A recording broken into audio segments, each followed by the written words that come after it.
नमस्ते। आपको पता है कि ये जो जिस संसार की रचना ईश्वर ने की है, उसको इतना व्यवस्थित ढंग से बनाया है कि गाय जैसे सीधे सरल, जिसको हम माता बोलते हैं, ऐसे पशु को भी नुकीले सींग दे दिए हैं।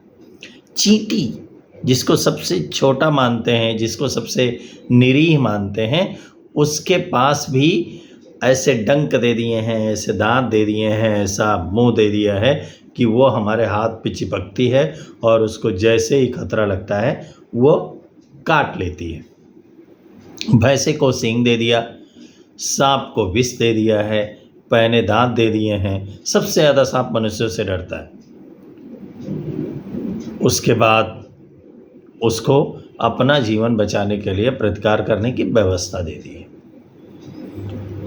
परंतु हम सनातन धर्म को मानने वाले लोग, जिनके देवी देवताओं की जो प्रतिमाएं हैं, जो हमारा इतिहास है, जिन भगवान राम को हम पढ़ते आए हैं, जहाँ बताया गया है कि हम अपने हृदय में, अपने मस्तिष्क में वेदों का और शास्त्रों का ज्ञान रखते हैं और पीठ पर एक कवच बाणों से भरा हुआ रखते हैं, कंधे पर धनुष होता है, हाथों में सेवा करने का और किसी को स्नेह देने का, प्यार देने का, सर सहलाने का बल भी है, सामर्थ्य भी है, क्षमा करने की बुद्धि भी है और रावण जैसे आताताई का वध करने की व्यवस्था भी है। ऐसे जब राम को हम पढ़ते हैं, ऐसे जब श्री कृष्ण को पढ़ते हैं कि चाहे वो भीष्म हो, चाहे कर्ण हो, चाहे द्रोण हो, कोई भी हो, अगर वो गलत करेगा, वो असत्य का साथ देगा तो वो मारा जाएगा। ऐसे समय में निश्चित तौर पर ये गलत है कि हमें शस्त्र रखने का अधिकार नहीं दिया जा रहा है।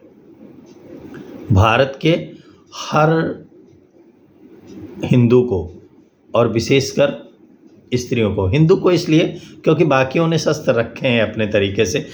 जखीरा मिलता है, अक्सर आप समाचार में देखे होंगे, कुछ एक होंगे जिनके यहाँ ना हो, मैक्सिमम के पास है, और नहीं है तो उनके स्थानों पे रखे हुए हैं। बहुत सारे जगहों पे जखीरे मिलते हैं, जब तो आप समाचार सर्च करेंगे मिलेगा। तो निश्चित तौर पर आप को इस बात का ध्यान देना होगा कि हमें सरकार से मांग करनी चाहिए, और मैं भी मांग करता हूं कि शस्त्र रखने की व्यवस्था, आज़ादी दी जाए, स्वतंत्रता दिया जाए कि हम शस्त्र रख सकें।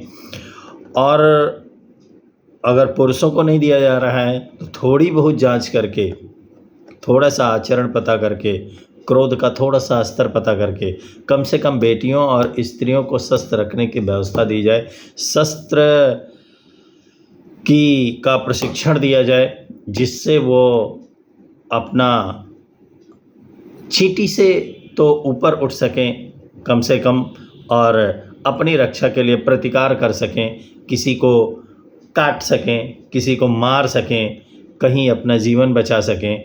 इसलिए सरकार से निवेदन है कि प्रत्येक जितनी भी स्त्रियां हैं, महिलाएं हैं, इनको शस्त्र रखने की व्यवस्था दी जाए। शस्त्र रखने के लाइसेंस का जो कड़े नियम हैं, ये इनके लिए सामान्य किए जाएं, सुलभता से इनको शस्त्र उपलब्ध कराया जाए। क्योंकि मैं भी एक दो बेटियों का पिता हूँ और डर लगता है। मैं ये जानता हूँ कि मेरी बेटी ने जिस दिन शिकायत कर दिया ऐसा कुछ, तो मैं समाज का एक जागरूक व्यक्ति होने के बाद भी मैं ढंग से कह रहा हूँ कि बहुत इस बात की परवाह नहीं करूँगा कि कानून क्या है, और सज़ा दे दूँगा, स्वयं से सज़ा दे दूँगा क्योंकि बेटी मेरी है। परंतु हर जगह मैं नहीं हो सकता, इसलिए मेरी बेटी को व्यवस्था मिलनी चाहिए, सुरक्षा की गारंटी मिलनी चाहिए इस देश में।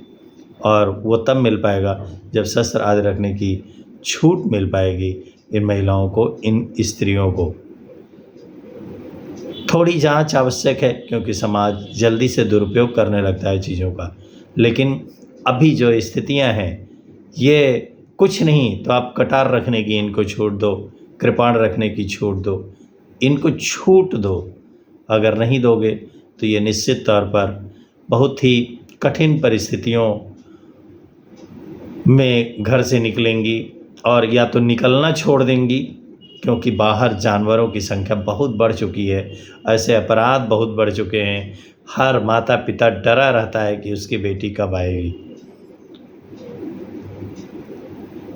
आपसे अनुरोध है कि आप सब भी सरकार से और जो जनप्रतिनिधि हैं इनसे कहें कि हमें इस शस्त्र व्यवस्था के लिए सदन में आवाज़ उठाएं और प्रस्ताव रखें कि इस देश की बेटी तब सुरक्षित हो पाएगी जब उसके पास सुरक्षा के कुछ इंतज़ाम होंगे, कुछ व्यवस्था होगी।